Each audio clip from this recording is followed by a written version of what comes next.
action, let's go. trouble 찾으러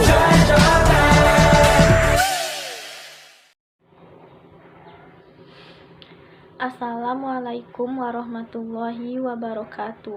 Perkenalkan, saya Achaul Husna dengan NIM A1J222002. Di sini saya akan menjelaskan materi tentang encoding dan decoding dalam psikolinguistik. Dalam psikolinguistik, encoding dan decoding merujuk pada dua proses fundamental dalam memahami dan menghasilkan bahasa. Yang pertama adalah encoding. Encoding adalah proses yang berlawanan dengan decoding. Ini terjadi saat seseorang menghasilkan bahasa dalam bentuk tulisan ataupun ucapan. Dalam proses ini, otak mengubah pemikiran, ide, dan pikiran menjadi struktur linguistik yang dapat dipahami oleh orang lain. Proses encoding melibatkan pemilihan kata-kata yang tepat, pembentukan kalimat yang benar, dan penggunaan intonasi suara yang tepat untuk menyampaikan makna yang ingin disampaikan. Contoh situasi encoding adalah ketika seseorang menulis surat atau artikel, membuat presentasi, atau berbicara kepada orang lain dalam bahasa tertentu. Dalam semua kasus ini, individu menggunakan pengetahuan dan kemampuan linguistik mereka untuk mengubah isi pikiran mereka menjadi bentuk bahasa yang tepat dan dapat dipahami oleh orang lain.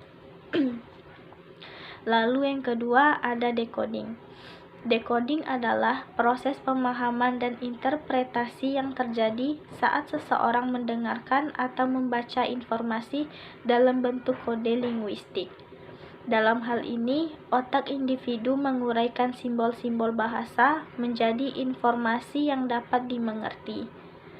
Proses decoding melibatkan pemecahan kode linguistik, mengenali kata-kata, makna kata, dan sintaksis dan konteks secara berkesinambungan untuk membangun pemahaman atas apa yang diucapkan atau dituliskan. Contoh situasi decoding adalah ketika seseorang mendengarkan pidato dalam bahasa tertentu dan merespon pesan tersebut dengan memahami dan menafsirkan maknanya. Proses ini terjadi dalam kehidupan sehari-hari saat kita membaca buku, mendengarkan percakapan, atau menonton presentasi. Decoding dan encoding adalah proses yang saling terkait dan saling melengkapi. Mereka memainkan peran penting dalam komunikasi manusia dan memberikan dasar bagi pemahaman bahasa dan penggunaan bahasa yang efektif. Lalu, ada proses-proses encoding dan decoding menurut model Garman. Proses encoding atau si penutur dimulai dari tahap yang pertama, linguistik. Proses ini dimulai dengan menyusun kata-kata atau pesan yang akan disampaikan si penutur. Yang kedua, psikologi. Ekspresi ketika berbicara atau menyampaikan pesan tersebut, atau bagaimana mimik mukanya. Yang ketiga, akustik. Bagaimana bunyi-bunyi itu disuarakan dengan alat ucap ketika menyampaikan pesan tersebut. Selanjutnya, proses decoding, si pendengar atau mitra tuturnya. Dimulai dari tahap yang pertama adalah akustik ketika bunyi ditangkap si pendengar atau mitra tutur ini.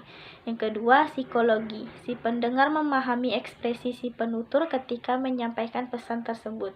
Yang ketiga, linguistik. Si pendengar memproses pesan-pesan yang disampaikan oleh si penutur. Dalam konteks psikolinguistik, encoding dan decoding mengacu pada proses mentransformasikan informasi dari suatu bentuk ke bentuk lainnya untuk menghasilkan dan memahami bahasa. Proses encoding dan decoding dalam psikolinguistik saling terkait dan melibatkan pemrosesan informasi dalam berbagai level linguistik seperti semantik atau makna, sintaksis atau struktur kalimat, fonologi atau bunyi-bunyi bahasa, dan pragmatik penggunaan bahasa dalam konteks sosial. Berdasarkan teori psikolinguistik, individu mengintegrasikan pengetahuan mereka tentang bahasa dengan pengalaman mereka dalam memproduksi dan memahami bahasa.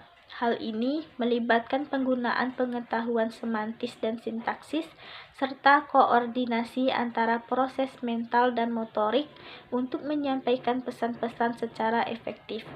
Baiklah, mungkin itu saja yang dapat saya sampaikan pada materi ini. Mohon maaf apabila terdapat banyak kesalahan dan kekurangan dalam menyampaikan materi ini. Saya akhiri, wabillahi taufik wal hidayah. Wassalamualaikum warahmatullahi wabarakatuh. Audio Jungle.